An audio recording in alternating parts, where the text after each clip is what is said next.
Hi, it's Denise with Pampered Chef. How are you guys today? I am doing good. I am kind of going through a bit of a whirlwind this week. I think I bit off a little bit more than I can chew. Have you ever had one of those weeks? Today I am cooking up some Tuscan chicken with a twist. So I would like to share my post here or share my video with a few other groups. So if you'll bear with me just for a second. The Tuscan chicken, I went ahead and started my meat in the quick cooker, and so that's already cooking. You can do it, like if I had bone in, so I didn't want to do it in the quick cooker with the rest of the meat because I wanted it separate. But normally I would just do like chicken breasts and they would go in with the quick cooker with the pasta. But I just felt like this was just a better option for me today because of where the bone-in issue going on. So I went ahead and made some bacon in the quick cooker. I actually had 2 quick cookers going today. The wonderful benefits of being a consultant is sometimes you get 2 of things. I oftentimes will get 2 of things because I'm a director, and directors often will get kind of like one that you can sample with your group, your team, and then another one that they will send you because maybe you earned it through the free-for-all. So there's lots of cool options. I have some garlic infused, or actually some basil infused. Let's put that off for just a second. Olive oil that I made. And before I do that, I'm going to show you how to quickly slice the onions. I just went ahead and quartered them just because I kind of want some sliced up pieces here. And I'm just going to stick those right in our rapid prep mandolin. And this is awesome because you can do lots of different sizes. You can do really thin, you can do thick, you can do French fry cut, you can do like a really thin julienne cut. So I have just really loved being able to just play with this and make lots of like vegetable trays and prepping vegetables for the week and things like that. So it's quite simple. You can see how it just kind of pops up the side, and I have nice little sliced up onions like so. So I'm going to put that right in there, get those sauteed up with a little bit of that basil olive oil, infused olive oil with basil. And that I made in the blender last week. We have a ton of basil, so I'm just kind of like trying to figure out ways to use it up. So hence today's recipe.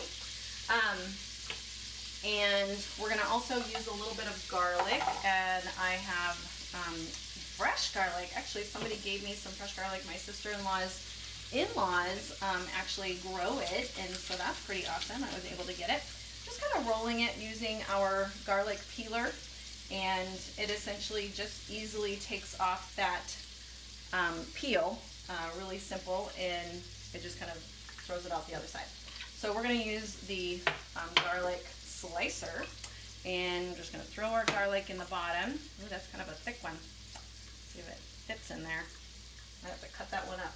Got some big garlics going on today. And there we go. Just cut that in half. Sometimes people ask me, well, why do you sometimes mince garlic, and sometimes why do you slice garlic? Well, there's just kind of like when you brew coffee, different ways you brew coffee releases different flavors out of the bean. So it's very similar in how you work with when you slice and mince garlic. So if you slice it really thin, it's going to release those flavors a little bit differently because of the surface area that it has on the garlic. Okay, I'm going to put these in here. So I'm not quite sure if I'm ready to toss those in there yet.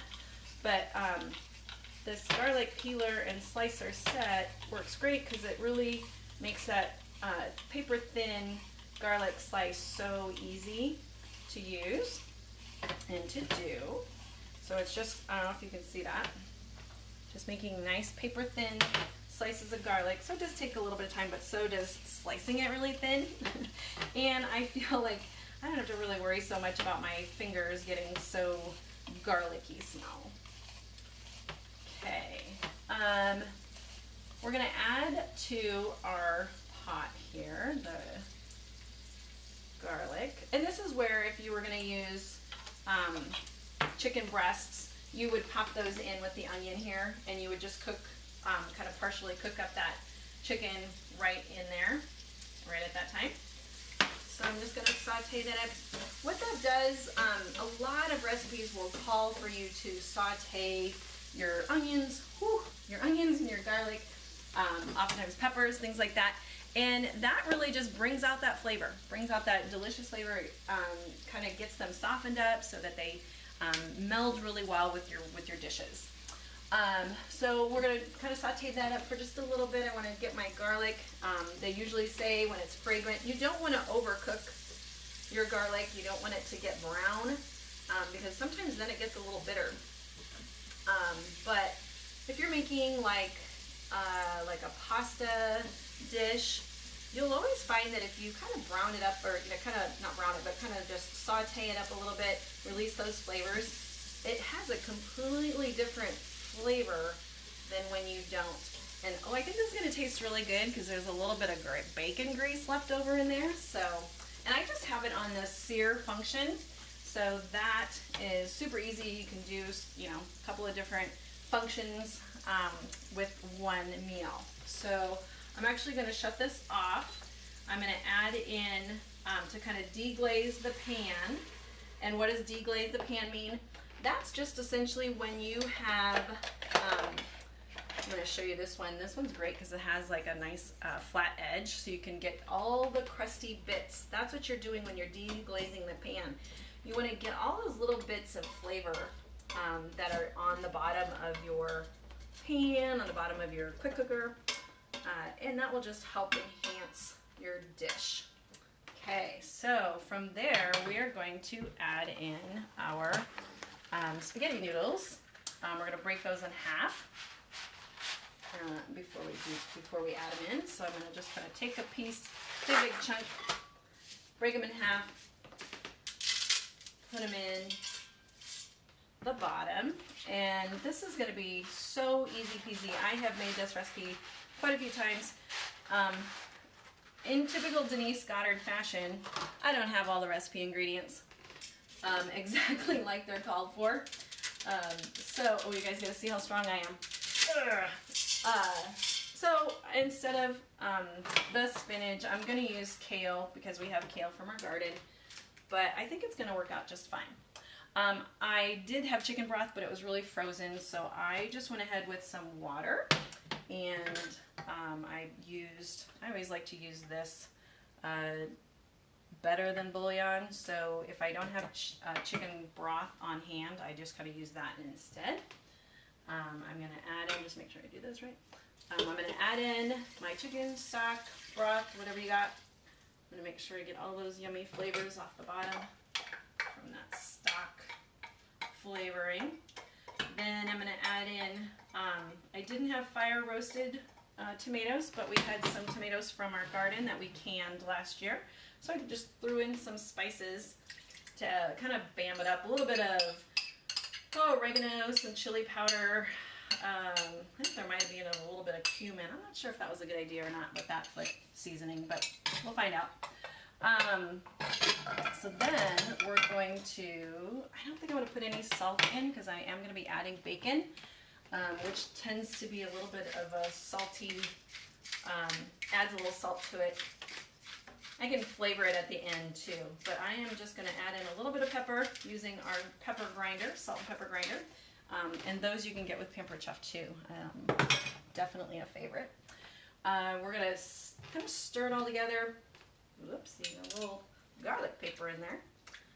And just kind of get all of those seasonings to kind of mix in there. Okay? Then we're going to put our lid on our quick cooker. When you use the quick cooker, you always want to make sure that your little button is flat, that your little cloud icon is, steam icon is the same way. And then you essentially just hit custom, hit time, and I believe it's just going to go for 5 minutes. It'll come up to pressure. It'll take about probably about 10 minutes to come to pressure. Then it will cook. It'll get my noodles all done, and then it will be ready to go. I will be adding some Parmesan cheese that I will kind of grate up with the microplane fine grater. I've already cooked the bacon, so that's good to go. After it's done, I am going to release it manually, meaning once it's done, I just kind of hit the steam release button, and I usually turn it so that it's not facing any of your cupboards or anything like that. From there, I'll just kind of stir everything up, and I'm going to add in a cup of heavy cream and that Parmesan cheese, and I'm just going to kind of cook it up inside there so it gets nice and bubbly and creamy.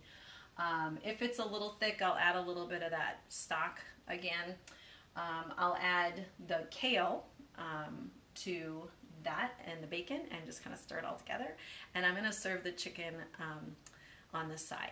So I think it's going to be really delicious even if the chicken isn't in there. So and that's it. That's how fast and easy this recipe is. It's awesome. Other thing is, I need to let everybody know the quick cooker, the blender, the air fryer, the quicker, blender, air fryer. What am I missing? Oh, the deluxe grill and griddle are all on sale in the month of August. So 25% off. If you have a past host discount, that also applies after the 25% off. So it's a great deal if you're looking to use up your past host discount. So, or just get them at a discount. How awesome is that? Anyway, thank you so much. I will see you around.